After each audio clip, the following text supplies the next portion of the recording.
சுமார் 140 கோடிக்கும் அதிகமான மக்களை கொண்ட இந்தியாவில் மாத வருமானத்துக்கு உழைக்கும் மக்களே அதிகம் இருக்கின்றனர். பரந்துபட்ட இந்த நாட்டில் குடும்பத்தினரை பிரிந்து வெளி மாநிலங்களில் வேலை செய்வோரே அதிகம்.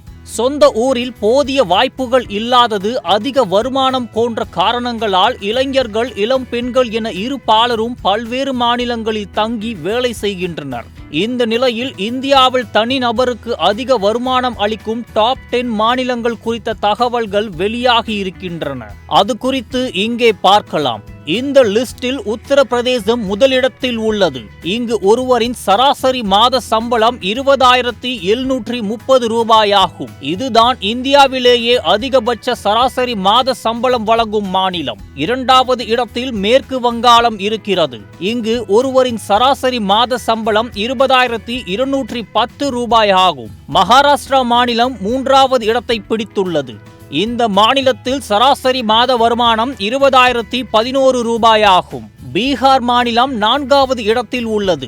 இங்கு தனிநபரின் சராசரி வருமானம் 19,960 ரூபாயாகும். ரூபாய் 19,740 ரூபாய் சம்பளத்துடன் ஐந்தாவது இடத்தில் ராஜஸ்தானும், ஆறாவது இடத்தில் மத்திய பிரதேசமும் இருக்கின்றன. நம்முடைய தமிழ்நாடு லிஸ்டில் 7வது இடத்தினை பிடித்துள்ளது. இங்கு தனிநபர் ஒருவரின் மாத வருமானம் 19,600 ரூபாயாக உள்ளது. பக்கத்து மாநிலமான கர்நாடகா 19,150 ரூபாய் வருமானத்துடன் பட்டியலில் 8வது இடத்தினை பிடித்திருக்கிறது.